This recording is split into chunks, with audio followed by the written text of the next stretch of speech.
Assalamualaikum warahmatullahi wabarakatuh. Selamat malam teman-teman yang berbahagia. Pertama-tama, marilah kita panjatkan puji syukur atas kehadirat Allah Subhanahu wa taala karena telah memberikan rahmat sehingga dapat berkumpul di ruangan Zoom ini. Perkenalkan, nama saya Ira Hawa yang akan bertugas sebagai moderator dalam diskusi materi tentang Yunani kuno, Helenistik hingga Eropa memasuki abad ke-8. Yang ketiga, abad pertengahan, dan keempat, masa Renaissance di Eropa hingga Wundt berhasil mendirikan psikologi sebagai ilmu. Dan yang kelima, pasca berdirinya psikologi sebagai ilmu. Baik teman-teman, langsung saja kita mulai ke sesi yang pertama adalah pembacaan materi. Sebelum itu, marilah kita mengucapkan basmalah bersama-sama. Bismillahirrahmanirrahim. Selanjutnya, penyampaian materi oleh Saudari Lutfia Nur Amin. Saudari Lutfia Nur Amin, saya persilahkan untuk membacakan materi pertama. Baik, terima kasih atas kesempatannya. Masa Yunani kuno. Yunani kuno berkisar dari periode Yunani kuno abad ke-8 sampai ke-6 sebelum Masehi. Hingga akhir zaman kuno, peradaban ini mencapai puncaknya di Yunani klasik, abad ke-5 sampai ke-4 sebelum Masehi. Di Yunani kuno, orang Yunani yang dipimpin oleh negara kota Athena berhasil melawan invasi Kekaisaran Persia. Masa kejayaan Athena berakhir dengan kematiannya pada tahun 404 sebelum Masehi, dikalahkan oleh Sparta dalam perang Peloponnesia. Dengan penaklukan Alexander Agung, budaya Yunani yang dikenal sebagai peradaban Helenistik menyebar ke bagian paling terpencil di Asia Tengah dan tepi barat Laut Mediterania. Sebagian besar sejarawan percaya bahwa peradaban ini membentuk dasar peradaban Barat. Budaya Yunani memiliki pengaruh besar pada Kekaisaran Romawi, yang pada gilirannya mempengaruhi seluruh Eropa. Peradaban Yunani kuno memiliki pengaruh besar pada bahasa, politik, sistem pendidikan, filsafat, ilmu pengetahuan, seni, dan bahkan munculnya Renaissance di Eropa Barat. Dan lagi, dengan kebangkitan neoklasik di Eropa pada Amerika pada abad ke-8 dan ke-9. Kronologinya, secara tradisional, periode Archaic di Yunani kuno dimulai pada abad ke-8 sebelum Masehi, dengan pengaruh Oriental yang kuat. Sebelum Masehi, salah satu faktor yang memberi Yunani alfabetnya sendiri. Dengan alfabet, muncul tulisan-tulisan Yunani kuno. Yang paling terkenal adalah tulisan Homer dan Hesiod. Setelah periode Archa muncul di sekitar 500 sebelum Masehi, klasisme dimulai setelah kematian Alexander Agung 323 sebelum Masehi dari periode Helenistik. Next. Sejarahnya, zaman Arkais 750 sampai 500 sebelum Masehi adalah ketika para seniman membuat patung berdiri dalam proses yang kaku dan keramat dengan senyum arkais. Periode arkais biasanya disebut berakhir dengan penggulingan kekuasaan tiran Athena yang terakhir pada 510 sebelum Masehi. Zaman klasik 500 sampai 323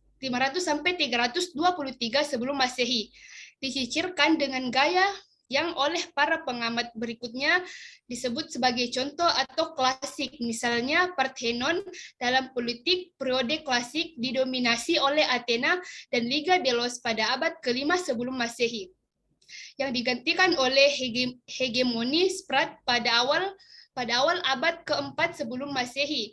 Sebelum kekuasaan beralih pada Thebes dan Liga Biotia, dan akhirnya pada Liga Kronitos yang dipimpin oleh Makedonia. Zaman Helenistis 323 sampai 146 sebelum Masehi adalah ketika budaya dan kekuasaan Yunani menyebar sampai ke timur dekat dan timur tengah. Periode ini dimulai setelah kematian Alexander Agung dan berakhir dengan penaklukan Yunani oleh Romawi.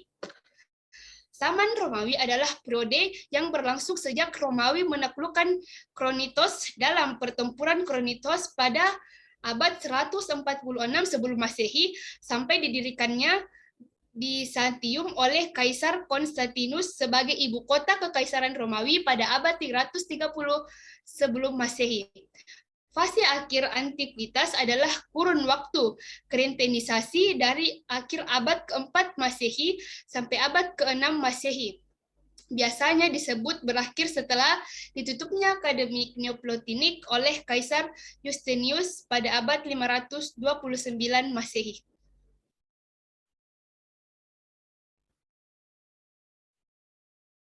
Maaf, Vira, Mikta, mikrofon tak. Maaf. Oke, materi yang kedua akan disampaikan oleh Saudari Irma Suryani. Saudari Irma Suryani, saya persilahkan untuk memaparkan materinya. Helenistik hingga Eropa memasuki abad ke-8. Yang pertama, psikologi pada masa Helenistik. Sebelum memasuki abad pertengahan, telah terjadi perang Peloponnesian yang berujung pada menyerahnya Athena Yunani kepada Kekaisaran Makedonian yang berpusat di Sparta, yang dipimpin oleh Alexander Agung dan berlangsung mulai tahun 431 sebelum Masehi sampai pada tahun 404 sebelum Masehi. Situasi tersebut tentu membuat masyarakat Yunani mengalami ketidakpastian. Namun dalam situasi tersebutlah justru filsafat Yunani mengalami perkembangan yang luar biasa dengan munculnya filsuf-filsuf besar. Pada tahun 323 sebelum Masehi, Alexander Agung meninggal dunia dan momen itu seringkali disebut-sebut sebagai awal dari masa Helenistik. Masa Helenistik berakhir ketika Kekaisaran Romawi muncul pada abad ke-31 sebelum Masehi dan berhasil menguasai Yunani. Pada masa Helenistik tersebut, masyarakat Yunani mulai menolak filsafat yang bersifat abstrak dan tidak realistis. Mereka lebih suka dengan filsafat yang membahas masalah kehidupan praktis sehari-hari daripada yang membahas masalah teoritis spekulatif.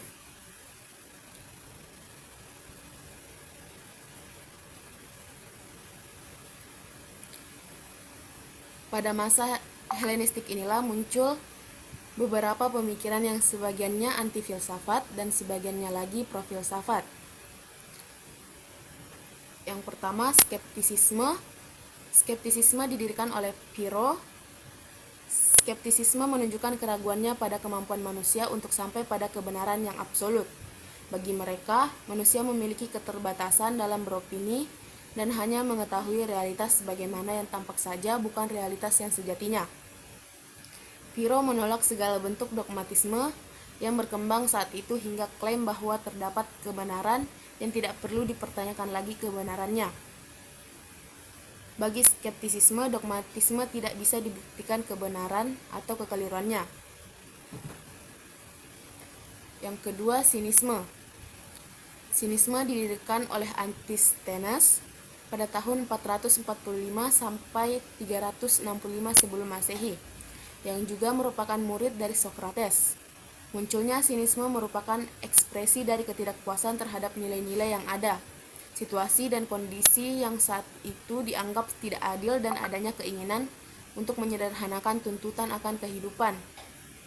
Bagi sinisme, kebahagiaan hanya akan bisa dicapai dengan hidup sesuai dengan nilai-nilai dan mencukupkan diri dengan kembali ke alam. Yang ketiga, Epicureanism dan Stoicism.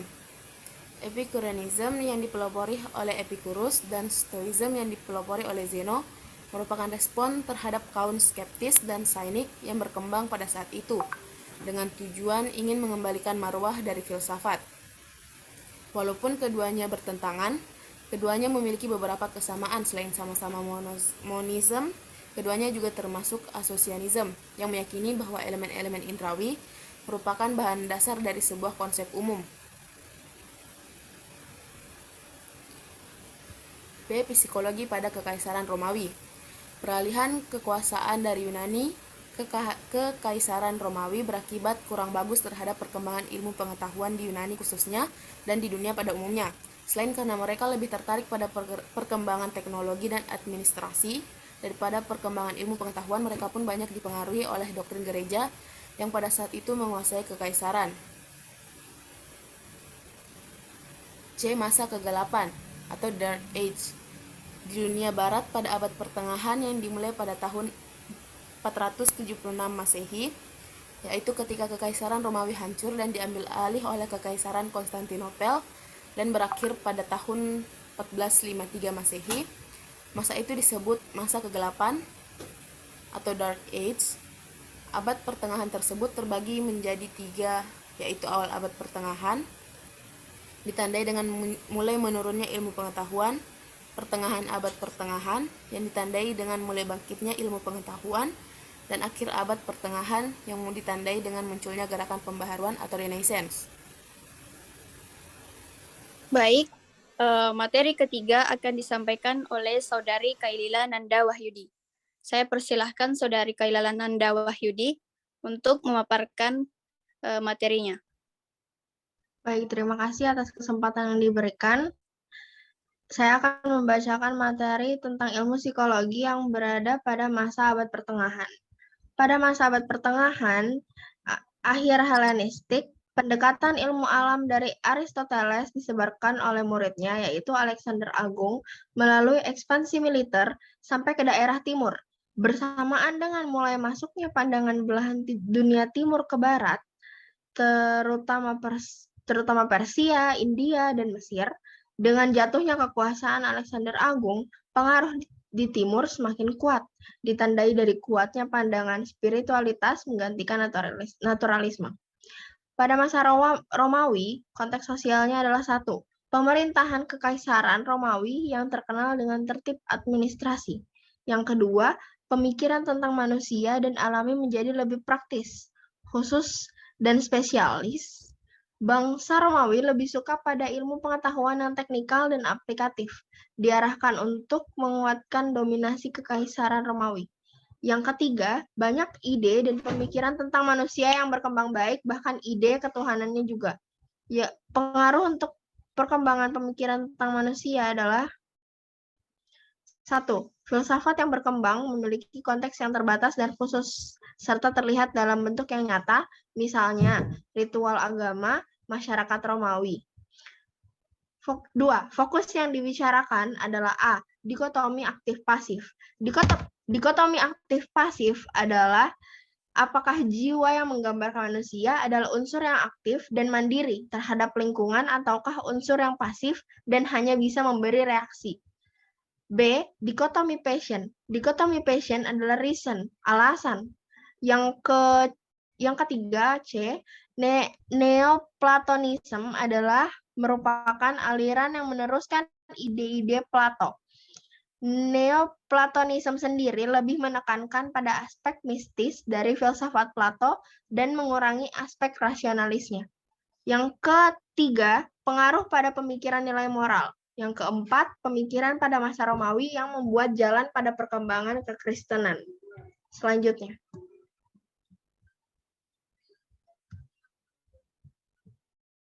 Masa abad pertengahan. C. Pengaruh Kristen. Konteks sosialnya adalah masa penyebaran agama Kristen dengan tokoh Yesus sebagai wujud manusia sempurna serta perbuatan yang harus jadi teladan. Yang kedua, memahami Trinitas yang mengandaikan X sama dengan 3X. Yang ketiga, gereja dan ulama-ulamanya sangat penting dalam masyarakat. Keempat, peran gereja menjadi dominan dalam perkembangan kecerdasan di masyarakat. Banyak orang cerdas berlatar belakang ulama. Yang kelima, secara sedikit demi sedikit, gereja menjadi penentu nilai dari masyarakat dan berhak melakukan sensor atas tulisan dan ide-ide yang ada. Pengaruh pada pandangan tentang manusia. Yang pertama, manusia bukan hanya physical being, tetapi juga spiritual entity. Aspek spiritual tidak diatur oleh hukum alam. Jiwa manusia ada pada dunia yang tidak nyata, tak dapat dibuktikan mata, dan kehadirannya hanya dibuktikan oleh iman. Yang kedua, menjadikan ide Plato dalam konteks kekristenan. Yang ketiga, usaha menjelaskan hubungan antara tubuh dan jiwa sebagai suatu dualisme, bukan sesuatu yang diperdebatkan karena masing-masing mempunyai fungsinya sendiri. Baik, materi keempat akan disampaikan oleh Saudari Khairunisa. Saya persilahkan untuk memaparkan materinya. Terima kasih atas kesempatan yang telah diberikan. Saya akan memaparkan materi yang keempat, yaitu masa Renaissance di Eropa hingga Wundt berhasil mendirikan psikologi sebagai ilmu. Pada tahun 1879, Wilhelm Wundt mendirikan laboratorium psikologi pertama di University of Leipzig, Jerman, ditandai oleh berdirinya laboratorium ini.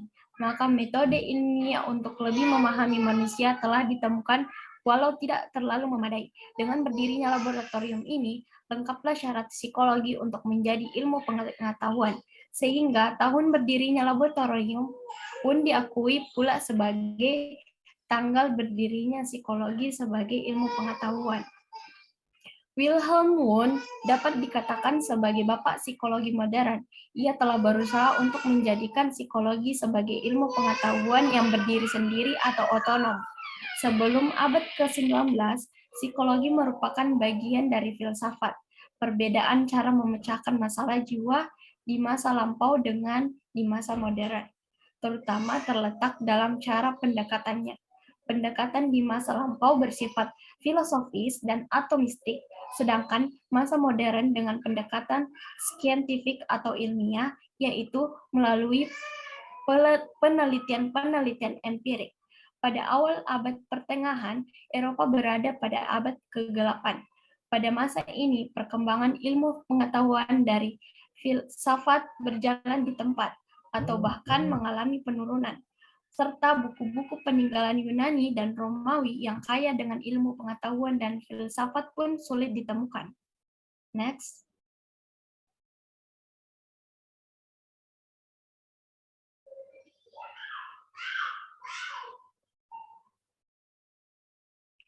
Ketika Islam mengalami kemunduran pada tahun 1400-an dan otoritas gereja mulai mengalami penurunan, Eropa kemudian justru mengalami kebangkitan. Kebangkitan Eropa pada tahun 1450 sampai dengan 1600-an biasa disebut dengan masa pencerahan atau Renaissance atau Enlightenment. Pada abad pertengahan, kemajuan Islam yang berpusat di Baghdad atau Irak dan Andalusia atau Spanyol memang menarik perhatian banyak orang, termasuk masyarakat Eropa. Pada saat itu, peradaban Islam menjadi magnet dan merupakan pusat ilmu pengetahuan, filsafat, farmasi, dan pendidikan. Masa pencerahan kadang disebut juga sebagai Age of Reason, in Wundt 1995, yaitu masa yang lebih mengedepankan pentingnya rasionalitas dalam memperoleh suatu kebenaran. Yang pertama itu ada empirisme.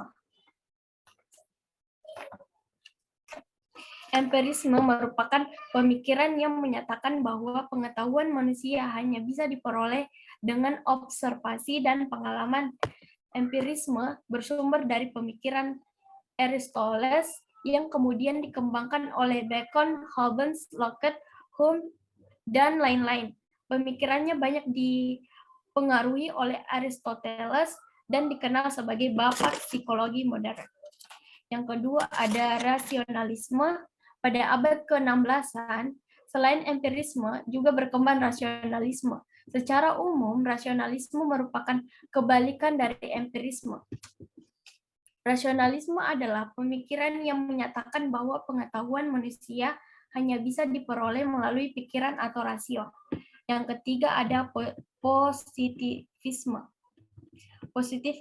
Positivisme menganggap bahwa ilmu-ilmu yang bersifat spekulatif tidak akan bisa berkembang sehingga indikator keberhasilan kemajuan manusia dilihat dari ilmu-ilmu yang mampu dibuktikan dengan fakta yang dapat diamati dan diukur.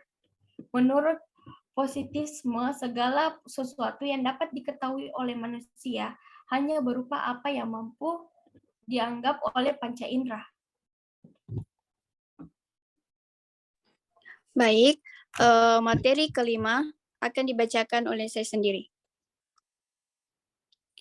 Pasca berdirinya psikologi sebagai ilmu.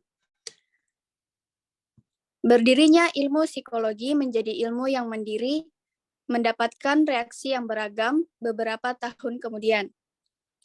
Muncul beberapa laboratorium, kursus, dan sekolah yang berhubungan dengan psikologi, baik di Eropa maupun di Amerika.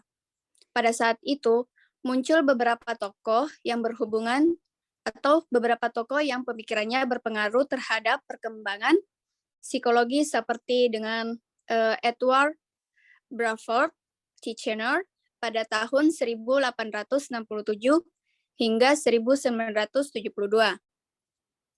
Tokoh kedua yaitu Franz Brentano pada tahun 1838 hingga 1917. Dan yang tokoh ketiga yaitu Karl Stumpf pada tahun 1848 hingga 1936. Dan masih banyak tokoh lainnya. Tokoh-tokoh tersebut ini sebagiannya mengapresiasikan dan melanjutkan pemikiran Wundt dan sebagaimana lagi menyampaikan kritik dan mengajukan pemikiran baru. Yang menarik pada saat ini atau pada masa ini dimotori oleh William James dengan fungsionalisme dan diteruskan oleh pengikutnya. Ilmu psikologi sudah memasuki masalah-masalah yang berhubungan dengan kehidupan praktis. Pada saat itu sudah muncul psikologi seperti psikologi klinis, psikologi forensik, dan psikologi industri. Next. Baik, ada beberapa tokoh yang berdirinya psikologi sebagai ilmu. Yang pertama yaitu Wilhelm Wundt pada tahun 1832 hingga 1920. Dipandang sebagai bapak pendiri psikologi sebagai disiplin ilmu yang formal. Ada beberapa psikologi sebagai ilmu ini tentang mendirikan laboratorium pertama.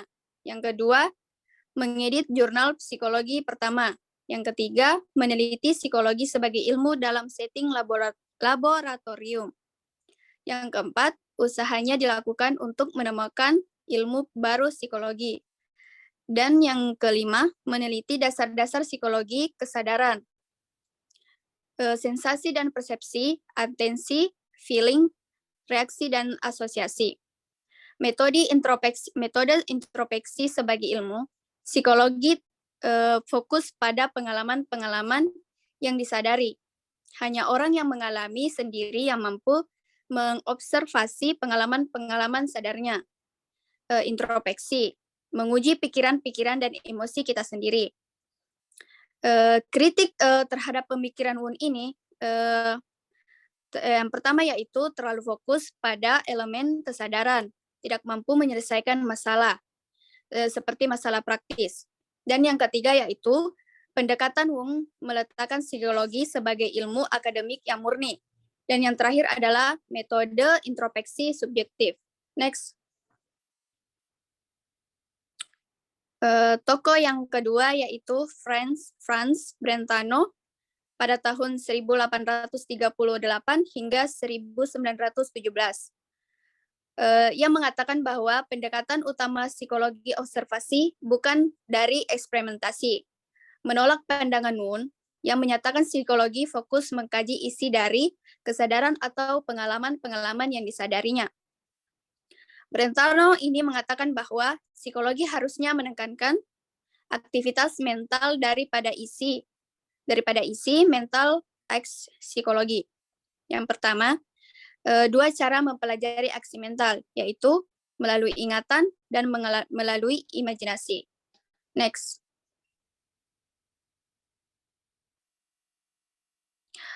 Tokoh yang ketiga oleh Karl Stumpf pada tahun 1848.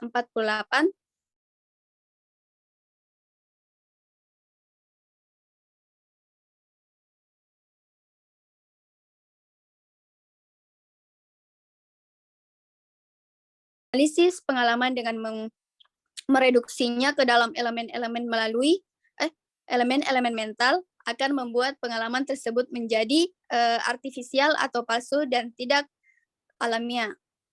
Data ulama psikologi adalah fenomena.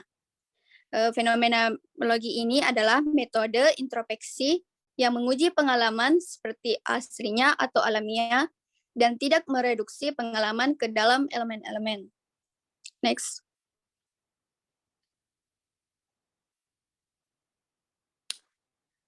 Yang keempat, oleh Oswald Kulp pada tahun 1862 hingga 1915, yang mengatakan bahwa systematic experimental introspection.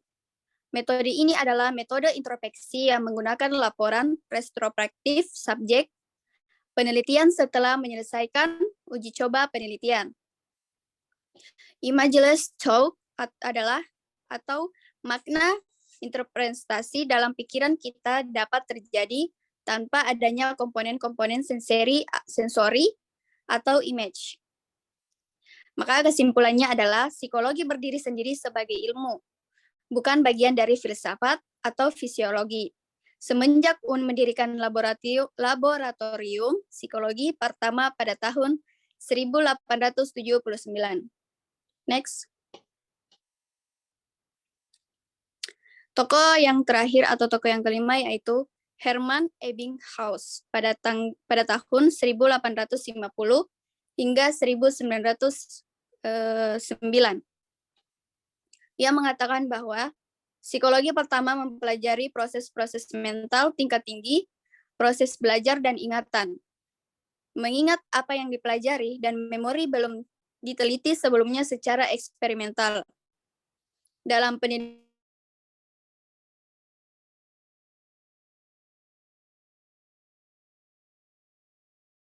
yang biasa disebut dengan kata-kata yang bertujuan untuk mempelajari proses belajar dan ingatan.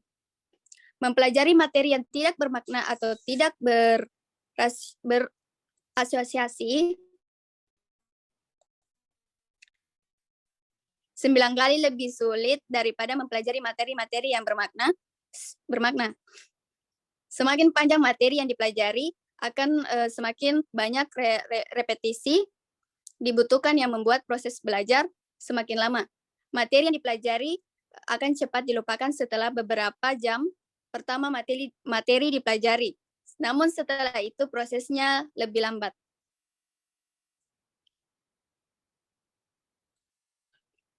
Oke, demikian presentasi dari kelompok kami. Saya sebagai moderator, saya meminta maaf atas kekurangan dari presentasi atau pemaparan dari setiap anggota.